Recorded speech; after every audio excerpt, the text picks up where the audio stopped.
जय जोहार साथियों। आदिवासी संघी यूट्यूब चैनल में आप लोगों का स्वागत है। आप लोगों से निवेदन है, अगर आपने आदिवासी संघी यूट्यूब चैनल को सब्सक्राइब नहीं किया है तो कर लीजिए और बेल आइकॉन को भी बजा दीजिए ताकि मेरी वीडियो आप लोगों तक तुरंत पहुंच सके। भीमराव अंबेडकर का अपमान किया, गृह मंत्री अमित शाह ने, और इससे वह संविधान विरोधी और भारतीय विरोधी माना जाएगा।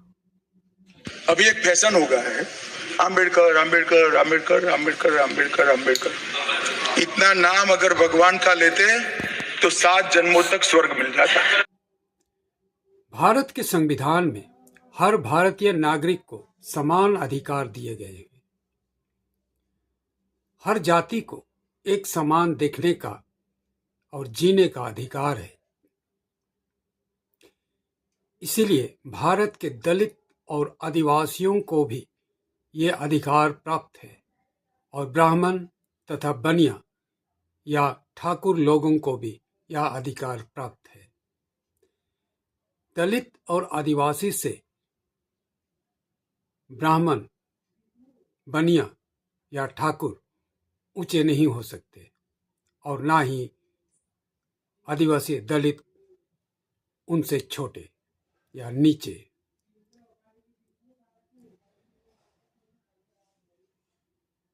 ब्राह्मण और बनिया लोग सभी आदिवासी और दलित एक समान है संविधान की आंखों में।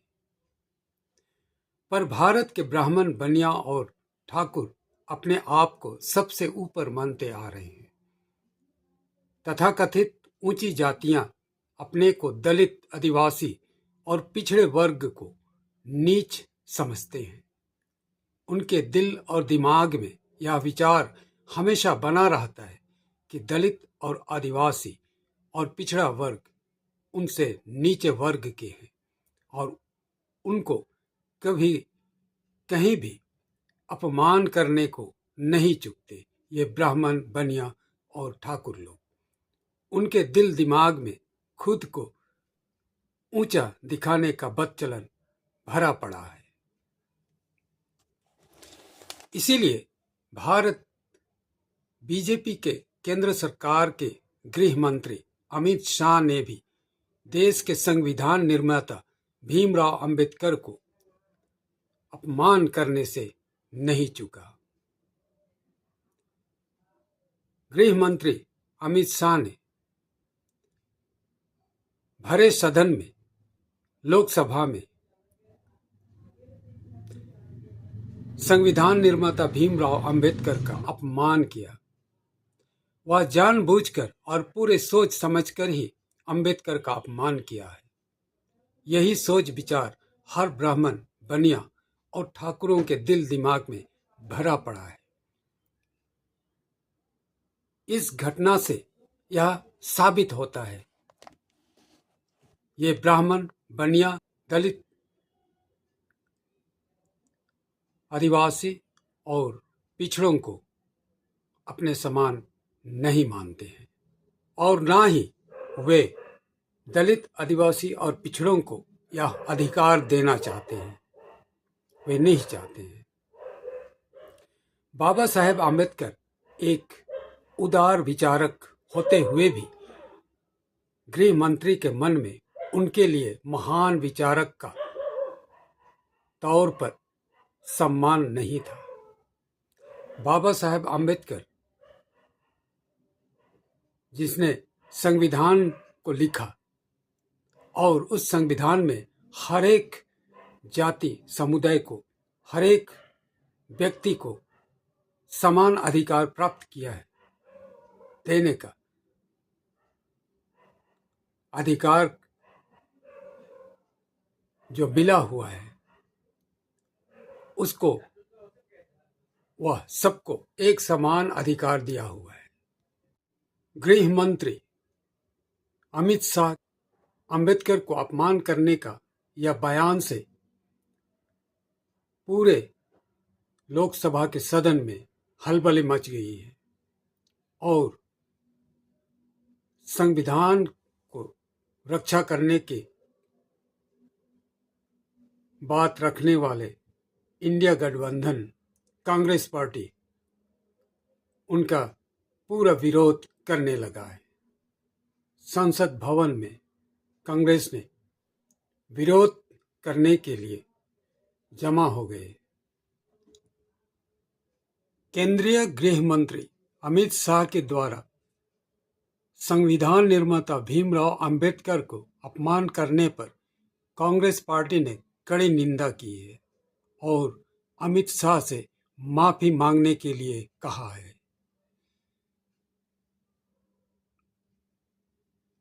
पर आज बीजेपी के सांसदों ने संसद भवन में कांग्रेस पार्टी को संसद में घुसने से रोकने की कोशिश की। बीजेपी दल माफी मांगने की बजाय पूरे तस्वीर को ही बदलने की कोशिश में लगा हुआ है और ऐसा करना चाहता है कि कांग्रेस ही इसके लिए जिम्मेवार हो। ऐसे हैं अंबेडकर विरोधी, संविधान विरोधी और देश विरोधी बीजेपी का दल, आरएसएस का दल और ब्राह्मणों का असली चेहरा। देश विरोधी बीजेपी का, आरएसएस का और ब्राह्मणों का असली चेहरा। बाबा साहेब अंबेडकर ने किसी को इस अधिकार से वंचित नहीं किया, ना ही ब्राह्मण को, बनिया को या ठाकुर को और दलित, आदिवासी या पिछड़े को। उनके मन में हर कोई एक समान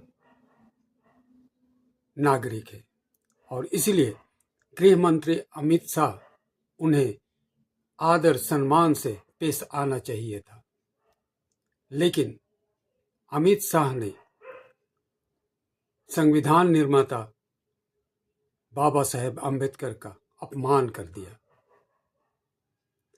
इस घटना ने साबित कर दिया है कि आरएसएस तथा ब्राह्मण, बनिया लोग दलित, आदिवासी और पिछड़ों को इंसान का दर्जा भी नहीं देना चाहते, इंसान भी नहीं मानना चाहते।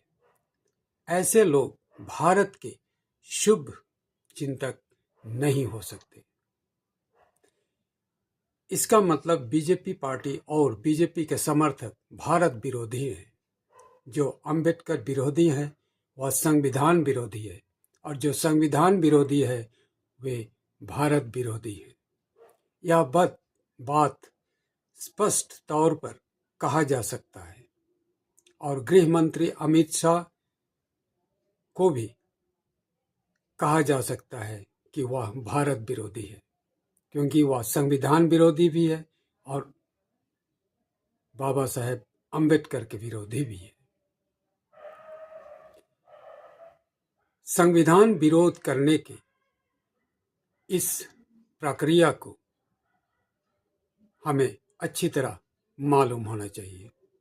केवल ब्राह्मण, बनिया और ठाकुर लोग ही संविधान के विरोध कर रहे हैं और संविधान को बदलने की बातें भी कर रहे हैं। इससे यह साबित भी होता है कि वे भारत के जनगण, दलित, आदिवासी और पिछड़ों को कभी अपने समान अधिकार देना नहीं चाहते हैं। उन पर हमेशा शासन करना चाहते हैं और उन्हें हमेशा गुलाम बनाने की कोशिश करते हैं। आप लोगों का इस पर क्या विचार है, कमेंट में ज़रूर लिखें। वीडियो को लाइक करें और शेयर भी करें। अगले वीडियो में फिर मिलेंगे। जोहार।